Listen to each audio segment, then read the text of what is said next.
Bismillahirrahmanirrahim. Assalamualaikum warahmatullahi wabarakatuh.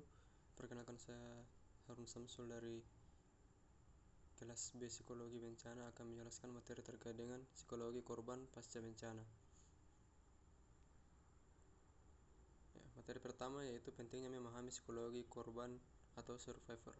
Yang pertama, memahami psikologi korban sangat penting untuk dapat mengenal lebih jauh individu atau kelompok sehingga kita dapat meminimalkan kesalahan, memaksimalkan kebermanfaatan relasi yang ada. Kemudian yang kedua yaitu sikap untuk terus berusaha memahami psikologi korban merupakan sikap yang sangat penting untuk menunjang sejauh mana pendamping dapat ikut memfasilitasi proses pemulihan. Selanjutnya materi yang kedua yaitu trauma dan stres pasca trauma. Dari bahan materi yang saya baca, stres dapat diartikan sebagai suatu keadaan di mana individu terganggu keseimbangannya, bisa karena situasi eksternal ataupun internal. Kemudian trauma merupakan pengalaman-pengalaman mengagetkan dan menyakitkan, bahkan mengancam nyawa, yang memukul dan menimbulkan luka yang situasinya melebihi situasi sulit yang dialami oleh manusia.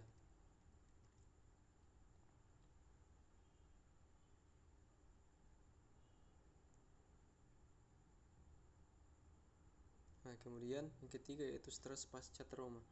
Stres pasca trauma menunjuk pada keadaan tertekan, tidak nyaman, hilangnya keseimbangan yang kemudian menyusul kejadian traumatik.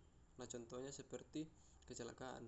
Seseorang yang sudah mengalami kecelakaan itu biasanya akan takut atau tidak mau lagi untuk berkendara atau menggunakan transportasi.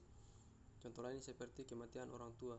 Seseorang yang orang tuanya meninggal di suatu rumah sakit, maka orang tersebut biasanya akan takut untuk datang ke rumah sakit lagi tersebut. Kemudian contoh yang lain seperti dirampok. Seseorang yang dirampok itu dirampok rumahnya, dia akan takut untuk tinggal sendiri di rumah tersebut. Contoh lain yaitu diperkosa. Seseorang yang telah mengalami pemerkosaan itu akan cenderung takut untuk dekat dengan lawan jenis kembali. Selanjutnya yaitu trauma dan implikasi terhadap pemaknaan atas hidup. Terdapat dua bentuk pemaknaan atas hidup tentang keberadaan diri dan hidupnya setelah mengalami pengalaman traumatik, yaitu yang pertama, ada individu yang akan mengembangkan sikap positif atas hidupnya, misalnya dengan menjadikan peristiwa yang telah berlalu tersebut sebagai pembelajaran dan pengingat. Kemudian ada individu yang akan mengambil pemahaman negatif atas kehidupannya, misalnya perasaan berdosa, tidak mampu menemukan hal positif dalam hidup, atau bahkan memendam rasa marah pada Tuhan atau Sang Pencipta. Kemudian materi yang keempat yaitu situasi sulit dan pemaknaan atas hidup. Di sini saya jelaskan sedikit terkait dengan beberapa jenis trauma menurut referensi yang saya baca. Yang pertama itu trauma berulang-ulang. Terdapat individu tertentu yang mengalami trauma berulang-ulang sedemikian rupa sehingga individu tersebut tidak lagi menganggapnya sebagai trauma karena selalu sering dialami. Misalnya seorang anak yang selalu mengalami kekerasan dalam keluarga yang memungkinkan trauma terus terulang atau trauma terulang terus. Kemudian yang kedua yaitu trauma tunggal. Trauma tunggal dapat memunculkan situasi yang sulit, misalnya hilangnya secara mendadak sosok ayah sebagai pencari nafkah.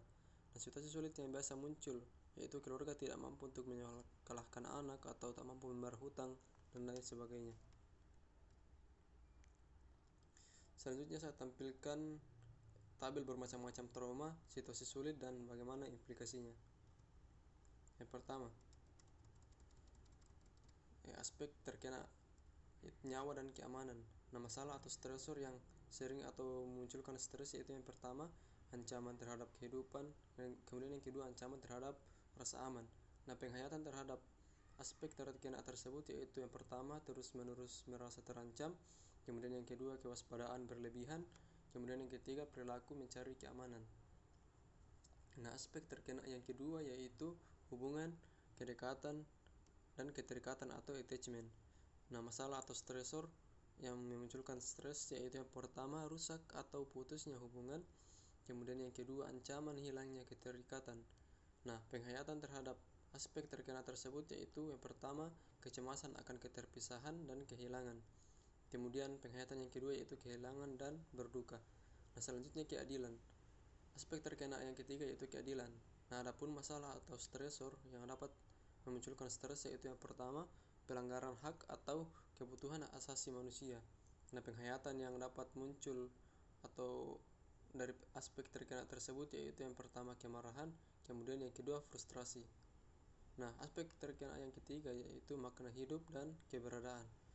Nah, masalah atau stresor yang dapat memunculkan stres yaitu yang pertama, rusaknya sistem sosial, budaya, dan nilai.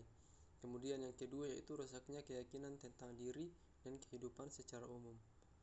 Nah, penghayatan yang dapat muncul dari aspek terkena tersebut yaitu yang pertama, transisi budaya, kemudian yang kedua keraguan eksistensial termasuk dalam aspek spiritual, kemudian yang ketiga yaitu prasangka antar kelompok.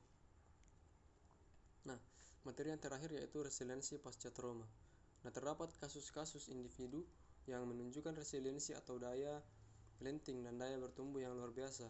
Nah, ada individu yang mengalami berbagai episode traumatik dan situasi sangat sulit, tetapi tetap bertahan bahkan tumbuh jadi orang hebat.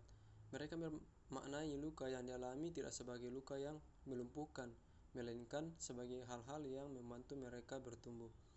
Manusia memiliki kekuatan luar biasa untuk menentukan arah hidupnya sepanjang ia terus mau belajar melakukannya.